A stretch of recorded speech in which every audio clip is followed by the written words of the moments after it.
수누의 차룩 창바보 샤라 도메 럽도겐 직tin 숨기 문실와 전비 양라 자자로 마라바전에 디디디디디디디디디디디디디디디디 오마라바전에 디디디디디디디디디디디디 오마라바전에 디디디디디디디디디디디디 오마라바전에 디디디디디디디디디디디 오마라바전에 디디 ओमाराबाजने दिदिन्दे सबैमा टसिदेले नमस्कार शुभ प्रभात। आजको शुभाशुभ फल यस प्रकार रहेको छ। आज 2082 साल आषाढ 7 गते शनिबार तदनुसार 21 जुन 2025 चन्द्रपात्र अनुसार तिथि 25 हुनुपर्नेमा अहिले 25औं तिथि घटेको हुनाले आज 26औं तिथि परेको छ। सूर्यपात्रो अनुसार पनि तिथि दशमी हुनुपर्नेमा तिथि घटेर एकादशी परेको छ। चन्द्रपात्रको 26औं तिथिमा कपाल काट्नुको लागि शुभ दिन रहेको छ। यो तिथिमा कपाल काट्नले नित्य सधैँ आनन्द सदैव सुखी हुने रहेको छ। ठेचुन आनन्द योग सौम्य परेको छ। यो सौम्य योगमा गरेको सम्पूर्ण कार्यहरू सिद्धि हुने र पशुपालन राम्रो हुनेछ।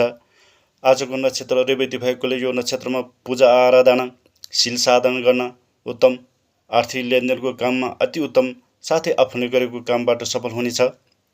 आजको वर्ग जल स्त्री चराको वर्गको दिन भएकोले यो दिनमा रोगको उपचार गर्न, औषधि उपचार गर्न, औषधिको अनुसन्धान गर्न वा परीक्षण गर्न, बड बिरुवा रोप्न, व्यापार थाल्न, लुगा सिलाउनको लागि र भोज भतेरको लागि पनि उत्तम दिन मानिन्छ।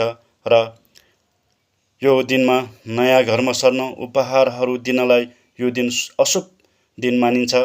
आजको पार्खा स्वयंलुङको दिन परेकोले आज धार्मिक पूजा पाठ मन्त्र जप धर्मपाल खण्डहरूको पूजा गर्न शुभ दिन हो।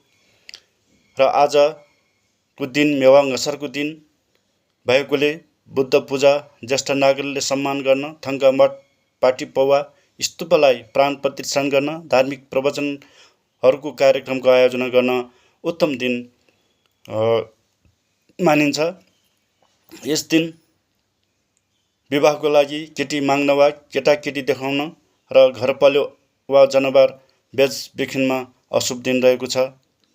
आजको ठेचोर योग साछु सुख शान्ति योग परेकोले खाना लाउन, कपडा किन्न, सहपूजा, गहना किन्न, विवाह र मनोरञ्जनात्मक कार्य गर्न शुभ हुन्छ। यो सुख शान्ति योग बेलुका 8 बजेर 4 मिनटसम्म रहनेछ र त्यसपछि सालुङ माटो वायु धन क्षति योगको आरम्भ हुने भएकोले अन्नधन नष्ट, चोरी डकैतीको डर हुने भएकोले सतर्कता अपनाउनु पर्ने हुन्छ। आज पञ्चक पनि छ। आज पञ्चकको अन्तिम दिन रहेको छ। यो पञ्चकमा घर निर्माण सामग्रीको सङ्कलनमा निषेध छ र दह संस्कार गर्दा पञ्चकको दोष निवारणको उपायहरू गरेर मात्र दह संस्कार गर्नु पर्छ। र आज खार पनि परेकोले आजको दिनमा घरको जग हाल्ने, शिलान्यास, गुम्बा वा छेर्तेन थाल्नु नराम्रो दिन रहेको छ। यति भन्दै आजको शुभाशुभ फल यहाँ अन्त गर्न चाहन्छु। भवतु सर्वमङ्गलम्।